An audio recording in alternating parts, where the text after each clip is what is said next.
Maido! Hi there, Japan fans. Today's show, we're going to talk about panels.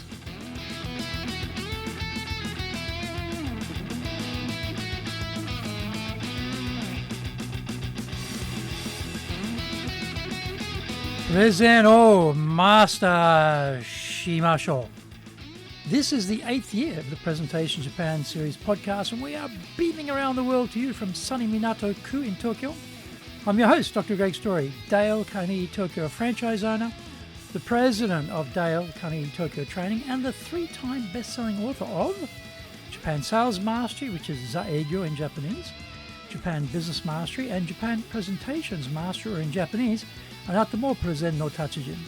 My other books include Stop Wasting Money on Training, which in Japanese is Training de Okane o Muda ni suru no wa yamimashou. And my just released new book is Japan Leadership Mastery, and all are available on Amazon.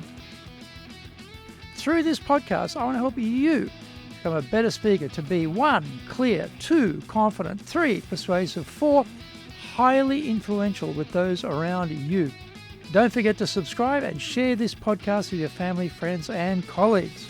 We are not being sponsored by Libsyn, but we value your privacy, which is why we have our podcast hosted by Libsyn. Unlike many other hosting organizations, Libsyn have a strict policy that does not allow access to your private information by anyone.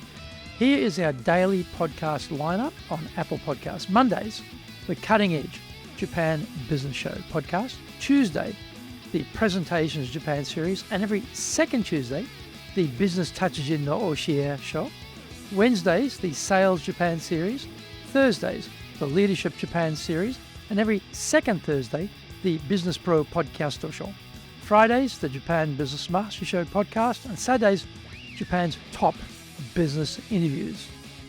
Now, this is episode number 395. Today we're going to talk about a tale of 3 speakers in Tokyo.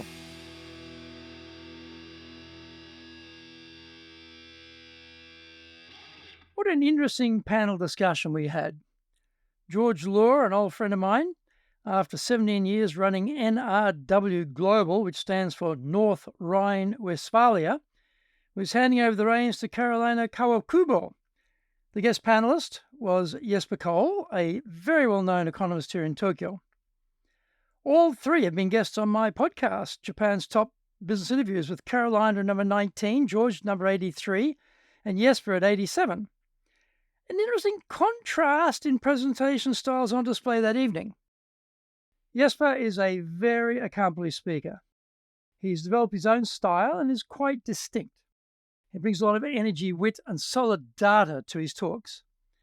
Normally, his talks are a walk through his slide deck, where he's assembled very interesting data on what is happening in Japan, and he always brings some fresh insights to the statistics. On this occasion, there were no slides supporting what he was saying, so I was interested to see how he would approach it. This is important because as a speaker, if we are too reliant on the visuals for the navigation and the IP, then we can get into trouble if there's a tech glitch or we aren't able to marshal our argument without the deck.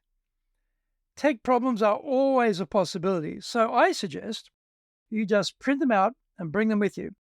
If the slides can't be seen, you at least can see what you would have shown and can talk to the points.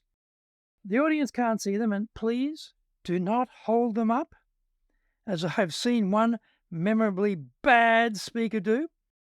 You can grasp the main point of the slide and then just talk to that point. Jesper, always a consummate professional, just listed the numbers off from his prodigious memory. He could paint word pictures for us without needing to reference any screen. Now, if you're like me and can't even spell prodigious, let alone claim such a memory, you can just note down some key numbers on notes. Don't read the notes to us, but certainly consult them. No one in the audience is going to jump to their feet and denounce you as a charlatan and fraud for having to consult your notes. Jesper has also come up with an aggressive technique with his audiences using rhetorical questions. He'll wander over to some poor, unsuspecting member of the audience seated there in front of him and, towering over them, ask them a very detailed, specific question. The trick with a rhetorical question is the person on the receiving end can't know if this is an actual question they need to answer or whether it is a question the speaker is about to answer on their own. The panic which ensues with the audience members ensures everyone stays awake and alert when Jesper is speaking. He always rescues the audience member and supplies the answer to their massive relief. Find out more. We come back from the break. Our show today is brought to you by our public courses, but we also do custom in-house programs. We do them in Japanese, we do them in English, we do them in our super safe classroom, and we do them live online. Our show today is being brought to you by, on the 24th of August, our Dale Carnegie course, 12-week version. On the 12th and 13th of September, high-impact presentations. Also starting on the 13th, another 12-week Dale Carnegie course. Our website is www.dale-carnegie.co.jp. Email me at greg.story@dalecarnegie.com. If you like learning by watching videos, then we have over 2,300 there for you at Tokyo, Japan, Dale Carnegie TV on YouTube.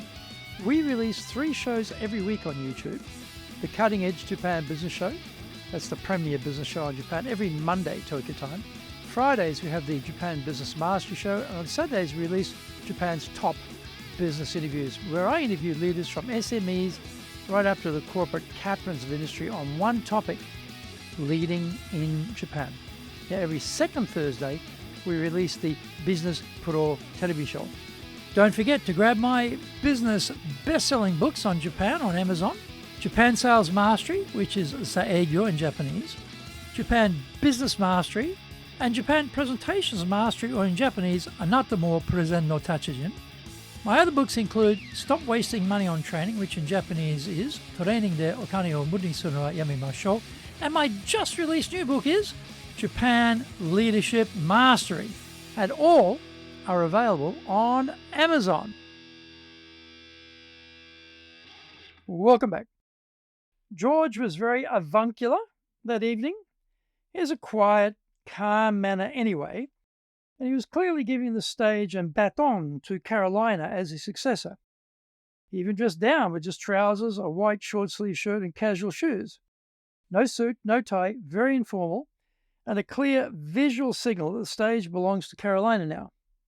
He spoke with that quiet confidence of having done every aspect of this investment and trade promotion work for nearly 2 decades, and having nothing to prove and no need to impress. He knows his stuff and applied a very intimate conversational tone for that assembly of friends and supporters that evening. This very personal approach brings his audience to him as he is projecting we are all one big team here, you and I. Carolina was such a contrast with some senior executives I spoke about recently in episode 393. They were vying with each other for selection and had 2 minutes to introduce themselves and sell their advocacy to the voting public. One of them couldn't manage that much and had to read his introduction to us.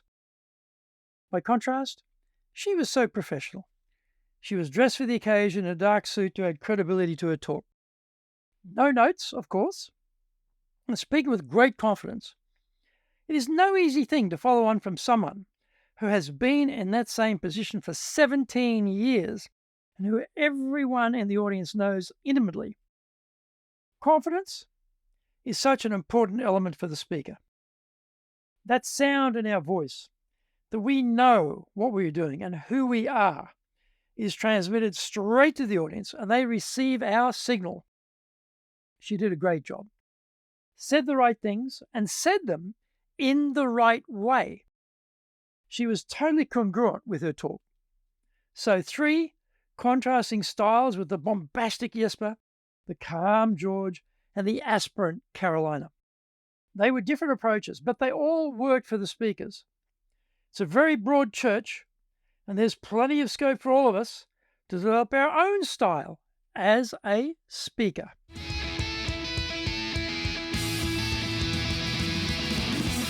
Did you get value from today's show? If you did, then share the love around with your family, friends, and colleagues. Don't forget to subscribe and share this podcast. Until the next episode, go out there and apply the learnings from today and become a presentations legend amongst your circle. Thank you for joining me, and please tune in next week. Remember, I'm in your corner, your go-to guy for soft skills training in Tokyo, committed to your success here in Nippon.